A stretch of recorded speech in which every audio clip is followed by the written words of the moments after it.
we're cutting taxes for the richest among us. Yes, we're giving more and more benefits to corporations, but that will create jobs.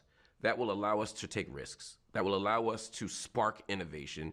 That will allow us to create the next big market that will allow for, more wealth for everybody. If we build a new internet, if we build a new auto industry, if we build a new thing, everybody gets a job, everybody wins, more money's on the table.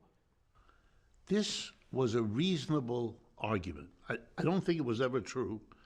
I'm a professor of economics. I've studied it all my life. What you're saying is a nice way, a better way than they usually do, for what used to be called trickle-down economics. You help the folks at the top, you boost the profits, you give them a tax cut, and it'll trickle down to a good job for me and all that. I'm going to be more nice now than I ought to be. There was a grain of truth to that, but it isn't anymore. And that's perhaps the most important thing that I can tell you. And I'll say it as bluntly as I know how. The American empire is over. We're done. We peaked about 12, 15 years ago, and we are on a down. And it's very hard for the American people, which I understand. I am one. It's hard to get your head around that.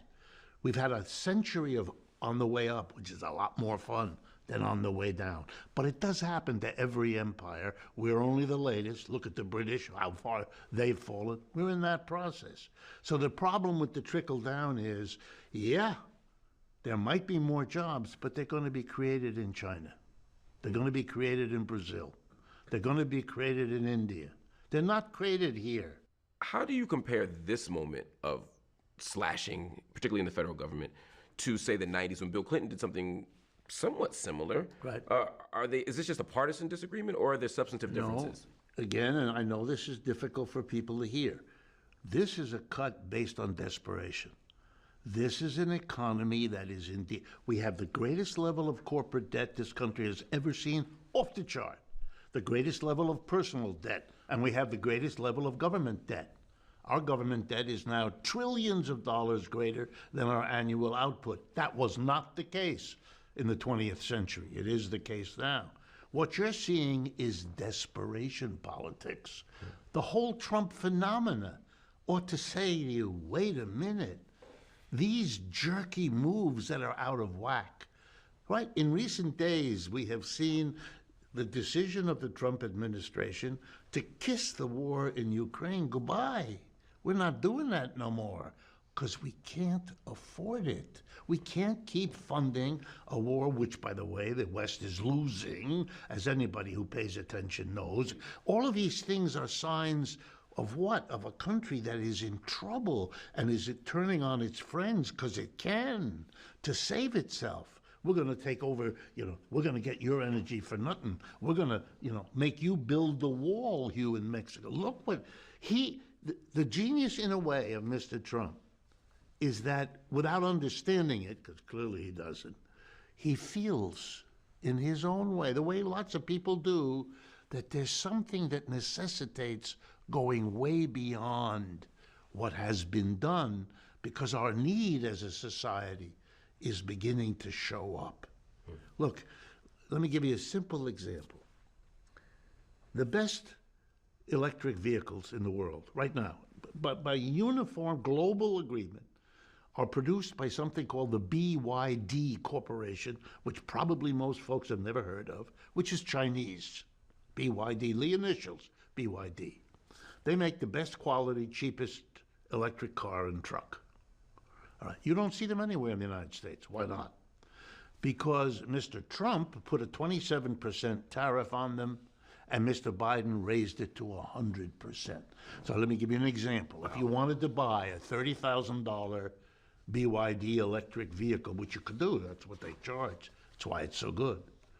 You would have to pay $30,000 to get the Chinese to ship it here. Then you'd have to give another $30,000, 100%, tariff to Uncle Sam, or in this case, Uncle Don, in the way of a tariff. So it would cost you $60,000, which you're not going to do because you can get a less good Tesla or GM or Ford or anybody else at $40,000 to $50,000, which is less than you'd have to pay.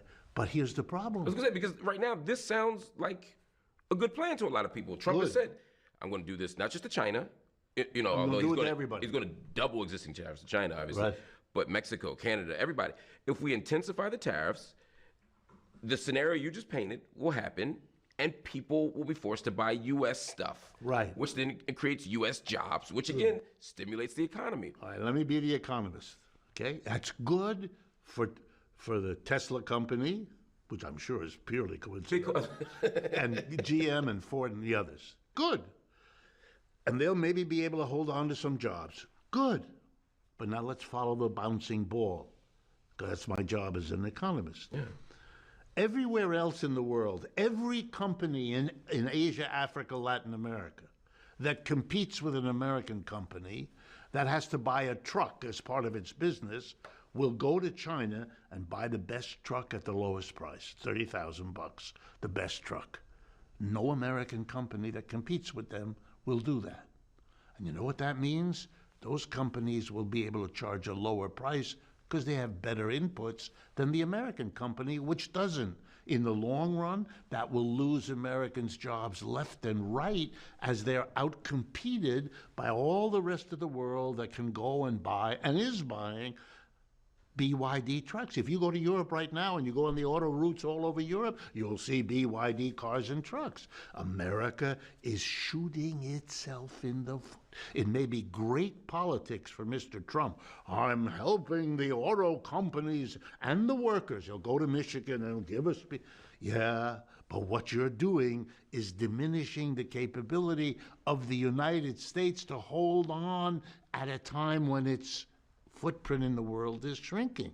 If you take the United States together with the other G7 countries, that used to be the dominant bloc of the world, right? The United States, let's just enumerate them so everybody knows.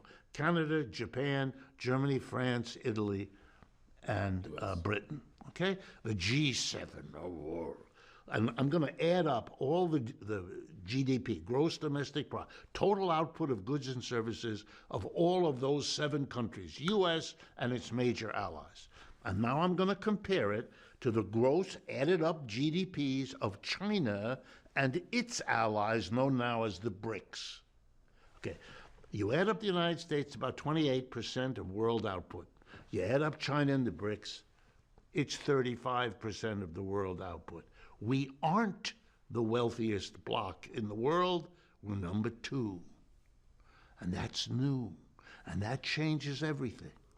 Every country in Asia, Africa, Latin America, trying to figure out who to go to borrow money from, who to go to cut a deal with, who to go to sell your exports, who to go to invest in your railroads. You know where they used to go? Washington, London, Paris, of course. Now they go there. But they go to India and Brazil. That's right. They go to Sao Paulo, New Delhi, Beijing, and they ask, can you give us a better deal? And here's the news I got to give you. They get the better deals, and they go that way. And that's not going to stop. And you can rattle your sabers all over the... You put the 7th Fleet in the South China Sea, isn't going to change that. You've got to come to terms with that, but we are led by people who don't want to do that because nobody wants to be the politician who has to explain to the people it's over. And we now have to figure out, which we should do and we could do, and we have still lots of resources to manage coming to terms with the changed situation.